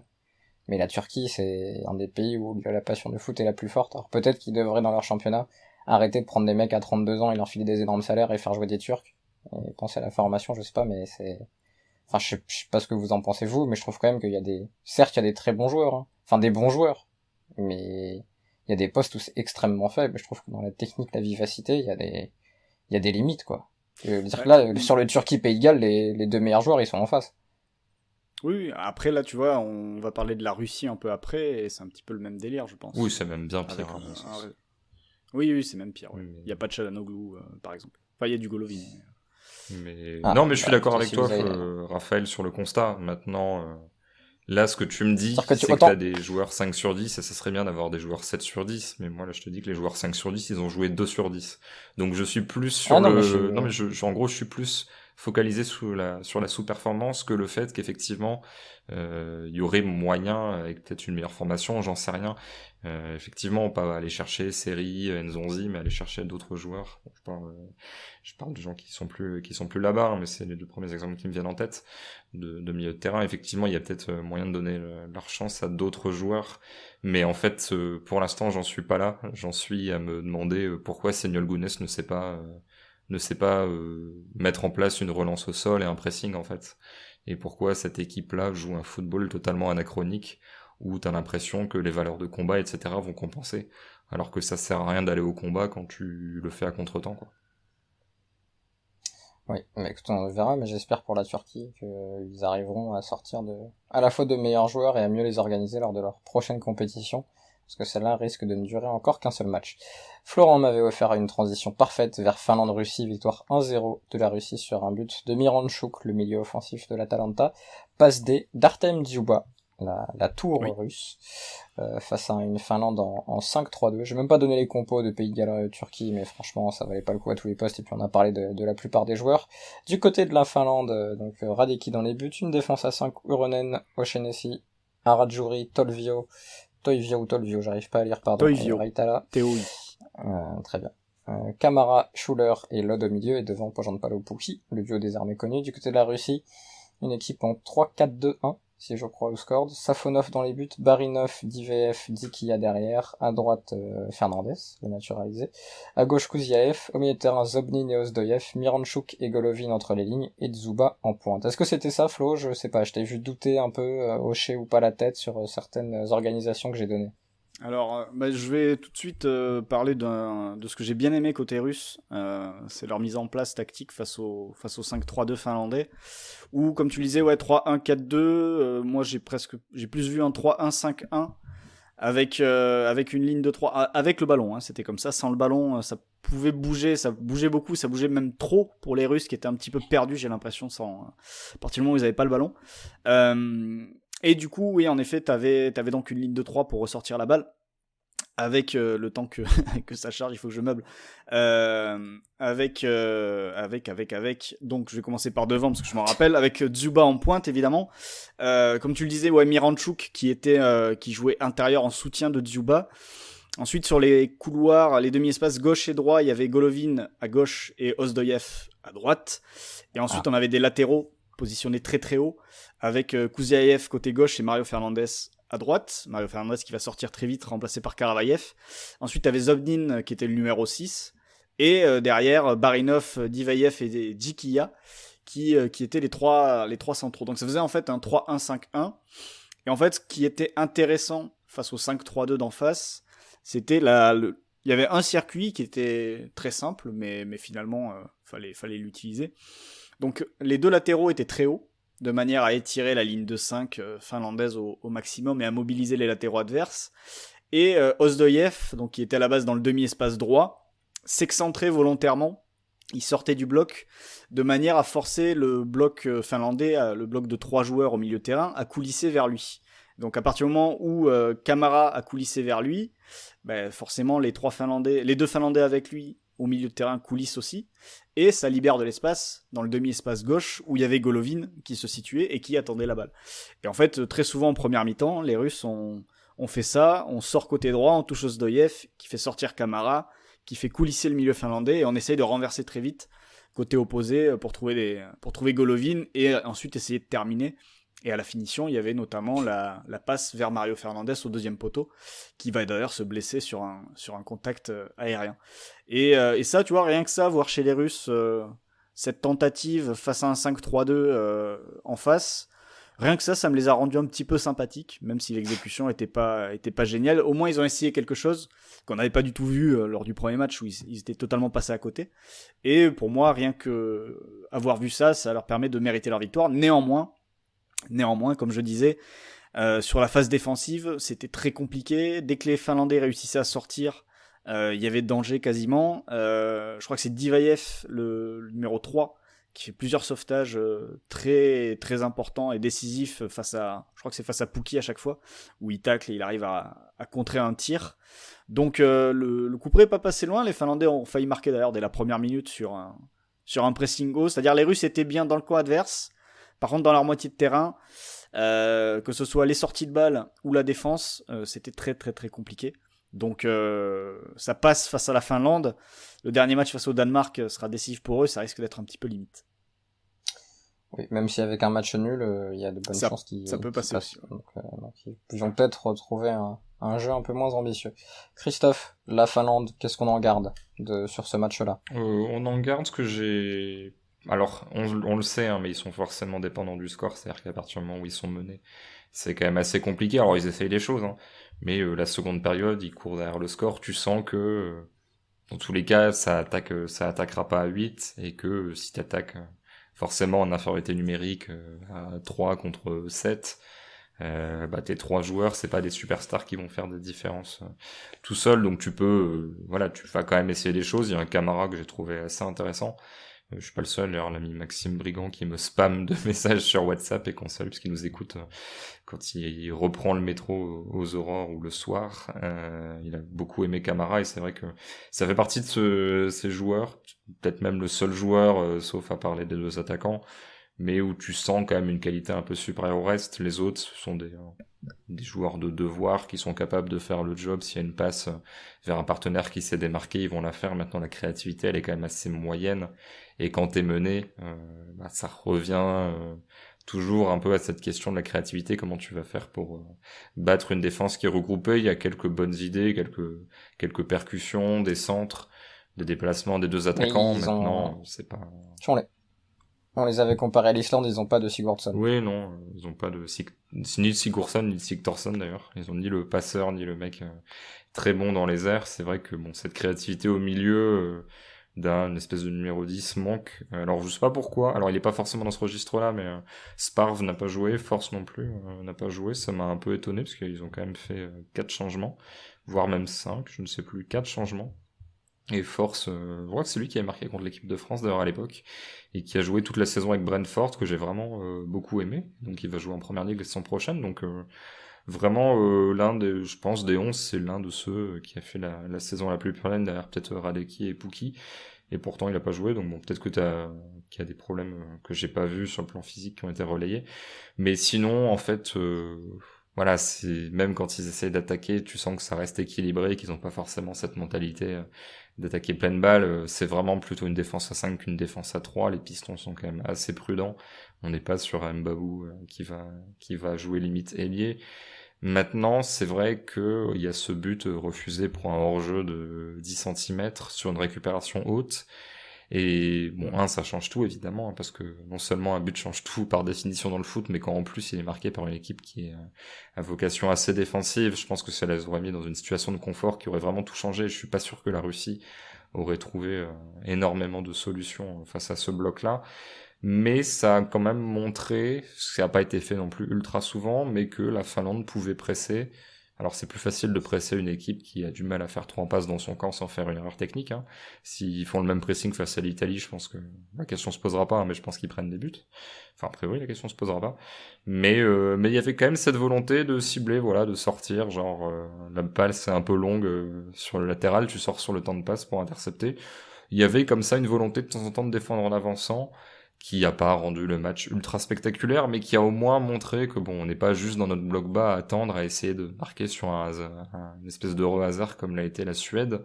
Il y avait quand même la volonté de pourquoi pas créer un petit peu des pièges, des espèces de pressing trap pour s'en sortir. Donc bon, pour une équipe limitée, c'était quand même assez correct, mais t'as pas là forcément la réussite, et mine de rien sur le but t'as à la fois Miranchuk qui est vraiment à l'aise pour frapper, voilà, bon, son but est joli, mais dans tous les cas tu sens que l'enchaînement pour se mettre dans le sens du jeu et frapper, qu'on a vu un peu sur la fin de saison avec l'Atalanta, est bon. Et puis il y a Dzyuba qui surtout confirme quelque chose que je trouve qui est assez méconnu chez lui, ou alors peut-être que c'est très connu, mais que j'ai l'impression que les gens n'en parlent pas trop, c'est sa qualité de passe en fait, parce que il y a son jeu aérien, ses déviations, machin, mais balle au pied, honnêtement, ses orientations sont très bonnes, et il peut faire une autre passe décisive, je sais plus sur qui, mais c'est un vrai pivot, mais pivot qui peut aussi faire planche en utilisant ses pieds, en faisant vivre le jeu.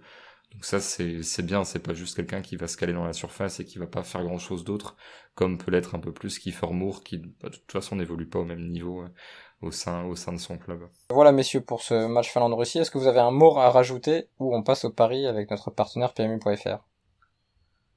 Non, on peut passer au pari, je pense. Oui. Non, si. On a toujours vu les touches d'Oshonesi, et il y a Arajouri, Paulus Arajouri, qui est assez costaud, qui peut rentrer dans notre discussion ouais. quand on la fera, on la fera des combattants singuliers. Je pense que lui, avec son look et son gabarit, n'est pas forcément la première personne avec qui tu vas t'engueuler si jamais tu es indifférent. Je pense que tu acceptes plus facilement sa version. Très décevant de ne pas voir un Hongrie-Finlande pour voir Salai et Arayuri au duel. Même si avec Dzyuba aujourd'hui, c'était plutôt pas mal. Ouais, parce que Dzyuba, quand même, il est à 1,96 et 91 kilos. Hein, ouais, il est dense, il est bien proportionné, Dzyuba. c'est un frigo américain. On peut passer au pari avec notre partenaire PMU.fr. PMU vous présente la séquence prono. Les paris qui m'ont permis de passer une journée fantastique, puisque les 2 paris du Pharaon sont passés.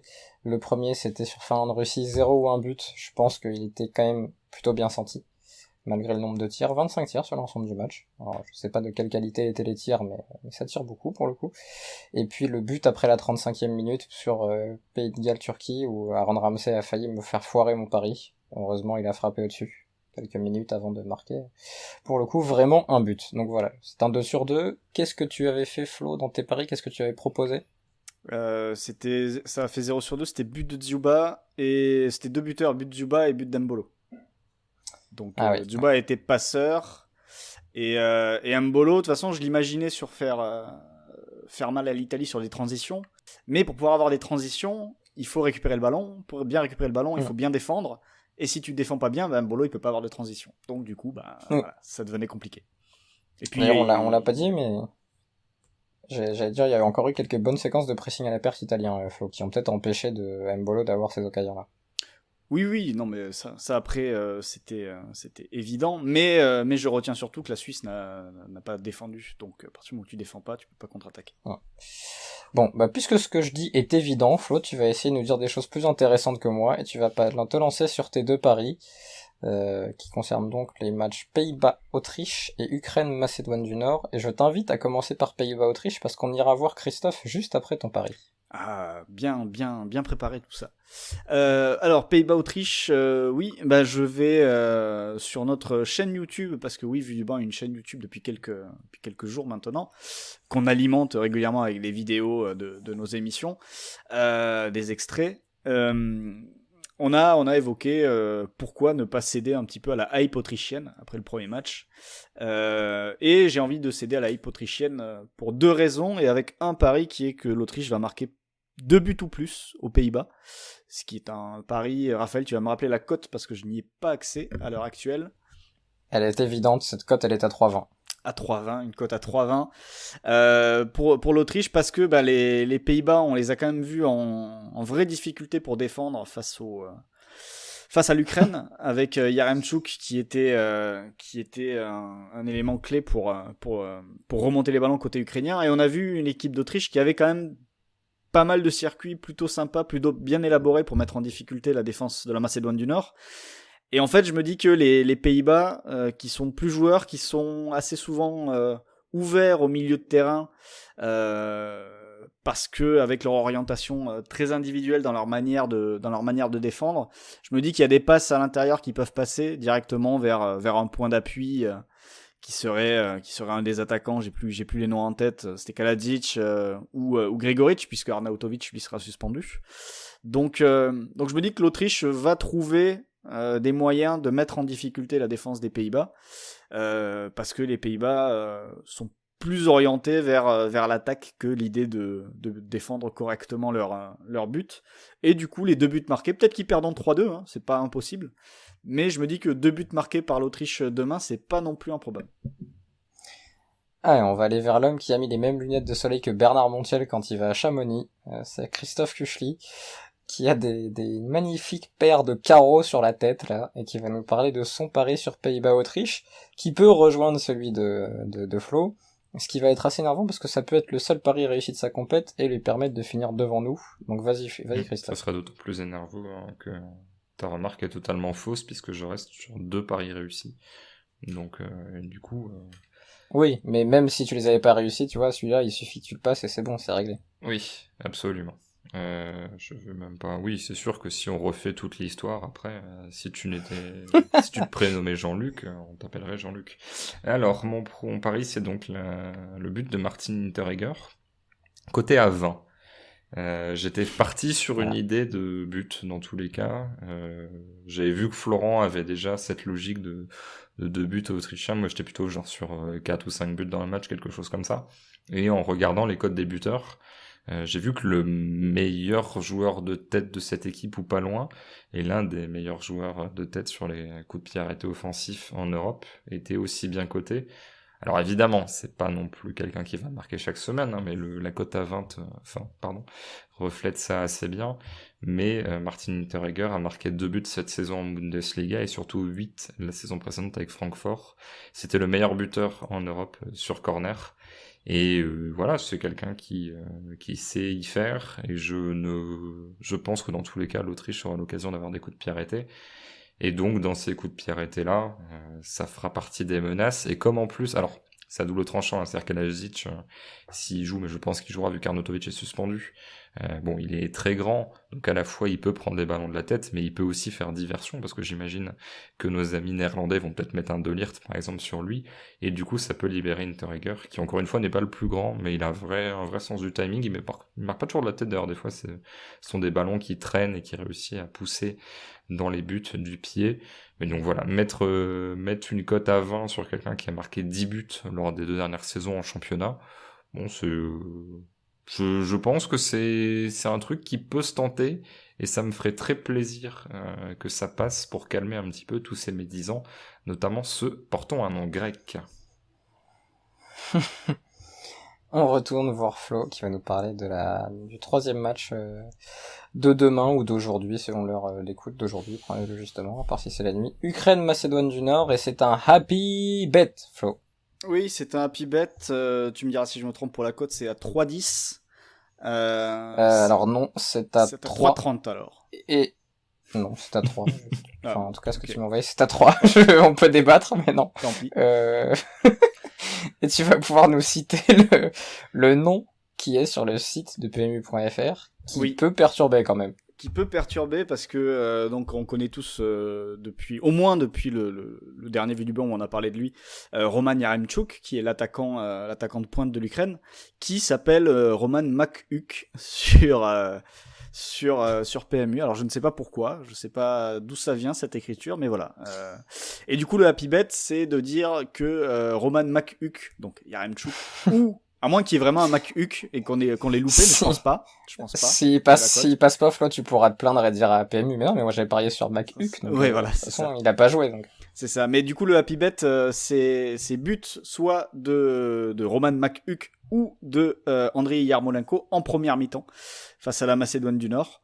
Donc voilà, tout ça pour rester sur ce qu'on avait dit de l'Ukraine, qui avait plutôt été plaisante malgré sa défaite face aux Pays-Bas, qui avait su les mettre en difficulté. Bon, là, ils vont devoir manœuvrer quand même un bloc beaucoup plus regroupé, un bloc plus bas, mais c'est vrai que face à un bloc bas, le jeu de tête de Yaremchuk qui marque face aux Pays-Bas, ou bien les tirs de loin de Yarmolenko qui peut repiquer et armer assez facilement depuis sa position d'ailier droit, sont deux armes qui peuvent aider et vraiment leur faciliter la tâche face à un adversaire comme la Macédoine du Nord.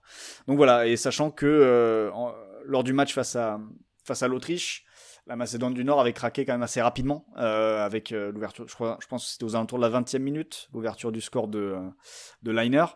Donc voilà, l'idée c'est de partir sur une des deux plus grosses menaces pour la défense macédonienne qui réussit à au moins débloquer le score pour l'Ukraine en première mi-temps. Christophe, on peut terminer avec Danemark-Belgique, dernier match donc, avec là aussi un pari buteur. Vous êtes très inspiré sur les paris buteurs, mais ce n'est pas un happy bet. Non, c'est un sad bet. Mon pari, c'est un but de Romelu Lukaku que j'aurais dû jouer la dernière fois. Et j'aurais pas dû laisser Florent me griller la politesse, donc du coup je ne ferai pas la même erreur deux fois. C'est à 2,25, j'ai beaucoup d'incertitudes sur ce match, évidemment, mais comme tout le monde, je pense même comme les principaux intéressés. J'ai vu qu'ils allaient ils pensaient arrêter le match à la 10e minute pour rendre un hommage. Bon, ils vont le reprendre après, hein, mais pour rendre hommage à Christian Eriksen, parce que s'il y avait que 10 minutes de jeu, ça serait pas certain que l'ami Lukaku ait le temps de marquer. Mais voilà, c'est difficile de savoir quelle sera l'état psychologique des Danois, mais s'il y en a un qui est toujours motivé et qui est toujours en réussite, c'est bien l'ami Lukaku, donc à 2,25 pour un but de sa part, je pense de plus en plus qu'il a des chances de terminer meilleur buteur de l'Euro. Je le sens assez bien. Limite j'ai hésité à aller sur le doublé, mais je me suis dit autant prendre une cote assez sûre et me faire plaisir sur l'autre. Donc voilà, pas énormément besoin d'expliciter. Je pense que le Danemark, même s'il a montré de très belles choses offensivement face à la Finlande, a montré à partir du moment où tu concèdes un seul tir sur le match et que c'est un but, si t'en concèdes 6 à 8 face à la Belgique, il y a peut-être la moitié qui seront de Lukaku, il y a des chances, sachant qu'il y aura sans doute plus de tirs que ça, hein, mais il y a des chances qu'il y en a un qui finisse au fond. Donc voilà, si Lukaku avait l'air tellement difficile à stopper sur le premier match, alors après est-ce que c'était conditionné par le niveau de l'adversaire, c'est peut-être un petit peu aussi, mais sans forcément donner l'impression d'être tout le temps à fond, un peu en choisissant ces moments où il allait piquer. Je pense que là il peut en plus, je sais pas si Simon Kjær, tout ça va jouer, va être dans le meilleur état psychologique. Même Schmeichel qui se troue à moitié sur la seule intervention qu'il est censé faire face à la Finlande. Donc voilà, parlons peu, parlons bien, et taisons-nous maintenant. 2,25 le but de Romelu Lukaku, la machine à marquer. Christophe, avec tes lunettes, tu peux aller rejoindre Simon Hamann sur les pistes de saut à ski.